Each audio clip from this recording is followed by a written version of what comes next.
Eastern Regional Police is yet to make any arrest a week after 8 persons were killed in a clash between nomadic herdsmen and farmers in the Kwahu East District. At least 8 lives have been lost in renewed clashes. 5 Fulani herdsmen and 3 indigents lost their lives in that clash, resulting in some residents fleeing the town out of fear. The Kwahu Youth for Social Development has been expressing worry about the situation as the remaining residents live in fear. They want immediate steps to be taken to address the situation. Solomon Tete is president of the youth group there, and he joins me now in the studio all the way from the Eastern region. You're welcome. Thank you, sir. At the time you were leaving home today, how was the feeling like? Oh, as at the moment, things are very calm. Things are calm. Everybody's going about their normal business. Not really, because there is still a little bit of tension. Yeah, in the So for young people like you, how do you manage to live? I mean, this story is a story that we've told over and over again here at JoyNews, for example. We've seen recently a colleague of mine, Ohim Interior, did a documentary.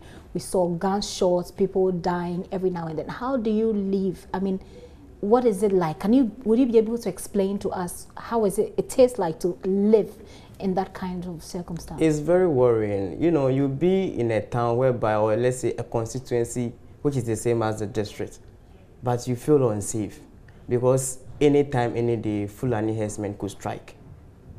Right. And yeah, and then the situation is that they usually come for the strike in the night.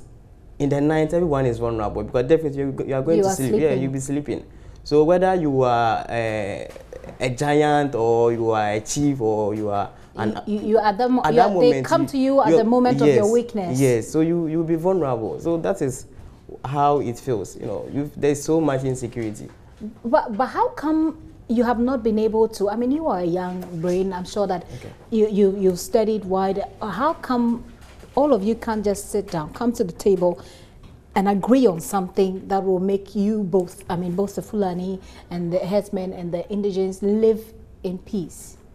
Why is that not working? It will be difficult to do that. Why? Because day in, day out, Fulani herdsmen continue to use their cattle to graze people's farm. So because of that, the community, there is always this tension between the Fulani herdsmen and then the community. So even trying to engage the community, so that the community and then the Fulani herdsmen, they come together to take a unifying decision, it doesn't work. And the thing too is that we have realized that there are influential people who are supporting the Fulani herdsmen we are talking about. Do you have evidence of these influential people? Okay, well, maybe per my own statistics.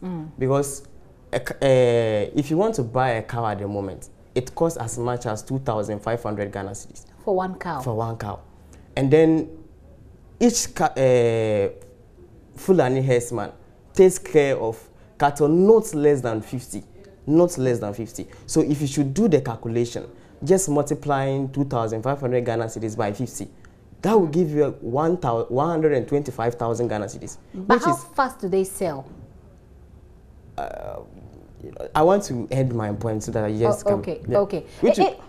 Hold on for me. I'll let you have your point, but make your point right after I speak with the Eastern Regional Police Public Relations Officer, ASP Ebenezer Tete. Sir, thank you very much for your time here on The Pulse. 8 persons, we understand, have died. Is there any new information on these people, sir, that you can give us? Hello. Hello, ASP Ebenezer Tete. Can you hear me? Yes, I can hear you. 8 people, we understand, have died, sir. This would be last week because of some clashes, renewed clashes really, between Fulani herdsmen and some of the indigents there. What's the latest information available to the police? Yes, the number is actually 8. Yeah, 8 people are confirmed dead as we speak. Yes, but what's more do we know? Have you made any arrests at the moment? Not yet. Why so? It is because the killings, the way and manner they happen and where they happen, most of them happen in the night, and the following day the bodies are discovered. And police goes in for the body, so we are not able to tell exactly who and who are behind the killing. All that we can tell is that It's a reprisal attack. One side is if one side hears that they have lost a loved one, the following day before, we hear there's a rumor that another body has been found here, and we go for it. And most of the bodies are found in the farms, in the remotest areas in the district. So that is the reason why. So from the way you sound, if I'm correct, correct me if I'm not, it means that people are just dying, you're picking up the bodies, but you really can't do anything about the situation as far as finding those who killed them is concerned? No, I mean, it would be too simplistic for you to say that people are just dying and we are just, finding the body. It is not the wish of anybody that people should die. What is happening over there, as I've indicated to you, people go to farms. Nobody suspects that anybody is going to attack them there. People go hide in the farms, in the remotest areas, and those who do these things, the criminals who do these things, do it, and they get away quickly from the scene. So that is why it is making it difficult for the police to get those behind. So it's just been difficult, not that you can't seem to find those who killed them. It's been difficult to, get the perpetrators behind this dastardly act. Is that not sort of breeding? Please finish. Yes. Go ahead, I'm listening. Yeah, is that not basically breeding a sense of impunity? So people believe that they have a modus operandi that the police has yet to figure out. So they can just go out, carry it out, because as far as they're concerned, the police can't seem to identify the strategy with which they are killing people. So they're just going to be killing people. Isn't this, resulting in more deaths of people? Please, that's also, and that is why I'm explaining to you that we are currently, as we speak now, we have de-escalated the situation, managed the tension that has built up over there as a result of the reprisal killings over there. And the police is totally in charge of the situation. As we speak, we have a reinforcement on the ground who are constantly on the beat, who take bits and pieces of information and they act upon the information. And that has affected potentially, explosive situation that would have happened if the reinforcement had not been on the ground. So it is not the case as you are trying to think. From where you sit, is this going to end ever? It will end if the two sides decide not to take the law into their own hands and get at each other. Because what is happening over there is that one side feels that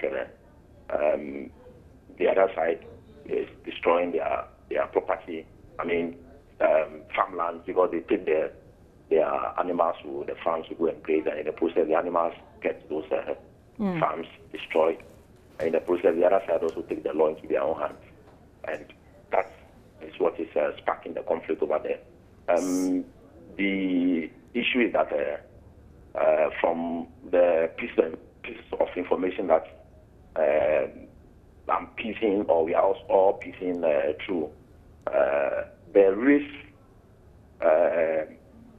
further bank and port at the farm plains area. That's, for instance, if these nomadic Fulani herdsmen want to take the animals to, that is the best place for them to do, because that place, the Kwahu area, is closer to their farm plains area. So that is what is one of the solutions, because if you take your animals to the further banks to go and graze, you will not destroy people's farms. You will not, go and trespass on other people's property and farms and destroy them. So then, sir, I'm curious about how the police, what the police, what strategy the police has at the moment to make sure that it stops. Because if we allow people to just take the law into their own hands, they're going to just keep going. We are presently on the ground looking at it from the operational point, the investigative side, and also constantly be on the beat. As I speak to you now, there's an operation that has been launched at the area, Operation Save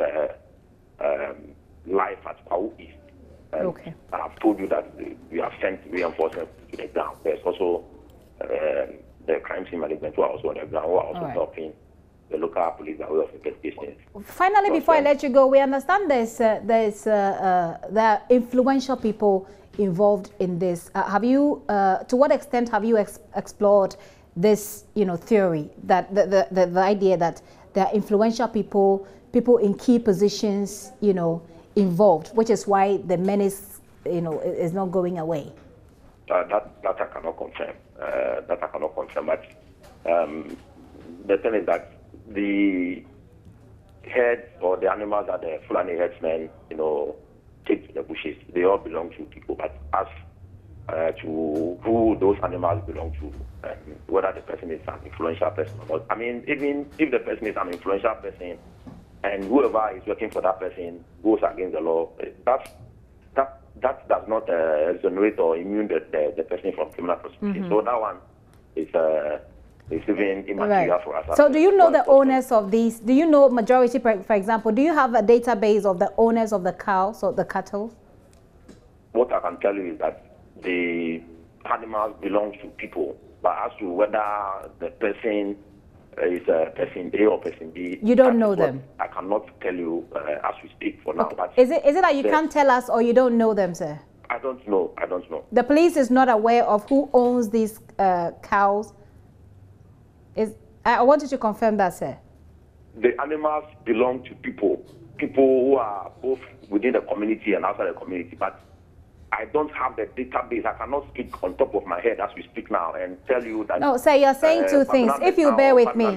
Yes, sir. Sir, if you would bear with me, what I'm asking for you to confirm is whether or not it is inexistent, as in the information, the database is not existent at all, or that you can't tell us now.